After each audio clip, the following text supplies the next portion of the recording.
प्यारे बच्चों, आज के भाषण का शीर्षक है शिक्षक दिवस। आदरणीय प्रधानाचार्य जी, शिक्षक व शिक्षिकाएं और मेरे प्यारे सहपाठियों को मेरा नमस्ते। आज हम सभी यहाँ सबसे सम्मानीय समारोह शिक्षक दिवस को मनाने के लिए उपस्थित हैं।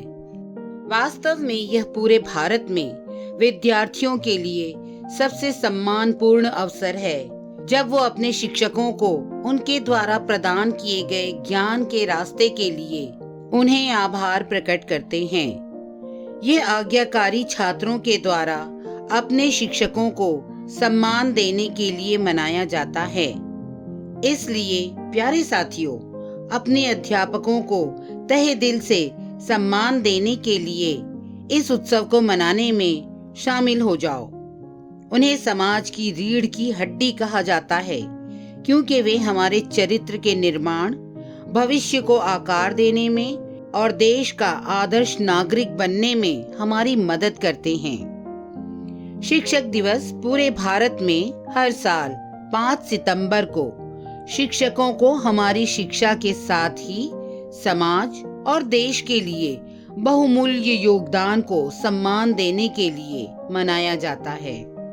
5 सितंबर को शिक्षक दिवस मनाने के पीछे बहुत बड़ा कारण है। वास्तव में 5 सितंबर डॉक्टर सर्वपल्ली राधाकृष्णन का जन्म दिवस है। वह महान व्यक्ति थे और शिक्षा के लिए पूरी तरह से समर्पित थे। वह एक विद्वान, राजनयिक, भारत के उपराष्ट्रपति, भारत के राष्ट्रपति और सबसे महत्वपूर्ण शिक्षक के रूप में बहुत अच्छे से जाने जाते हैं। 1962 में उनके राष्ट्रपति के रूप में चुनाव के बाद विद्यार्थियों ने उनके जन्मदिन 5 सितंबर को मनाने की प्रार्थना की।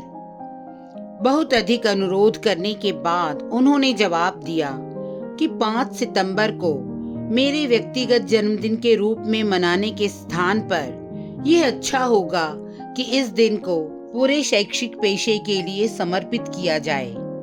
और तब से 5 सितंबर पूरे भारत में शैक्षिक पेशे के सम्मान में शिक्षक दिवस के रूप में मनाया जाता है। भारत के सभी छात्रों के लिए शिक्षक दिवस उनके भविष्य को आकार देने में उनके निरंतर, निस्वार्थ और कीमती प्रयासों के लिए उनके द्वारा अपने शिक्षकों के प्रति सम्मान और कृतज्ञता को अर्पित करने का उत्सव और अवसर है। वे देश में गुणवत्ता की शिक्षा प्रणाली को समृद्ध करने और इसके लिए निरंतर बिना थकावट के किए गए प्रयासों के ही कारण हैं। हमें हमारे शिक्षक अपने स्वयं के बच्चों से कम नहीं समझते और हमें पूरी मेहनत से पढ़ाते हैं। एक बच्चे के रूप में जब हमें प्रेरणा और प्रोत्साहन की आवश्यकता होती है, जिसे हम निश्चित रूप से अपने अध्यापकों से प्राप्त करते हैं, वे हमें जीवन में किसी भी बुरी स्थिति से ज्ञान और धैर्य के माध्यम से बाहर निकलना सिखाते हैं। प्रिय अध्यापकों, हम सभी वास्तव में हमेशा आपके आभारी रहेंगे। धन्यवाद। चैनल को सब्सक्राइब करें।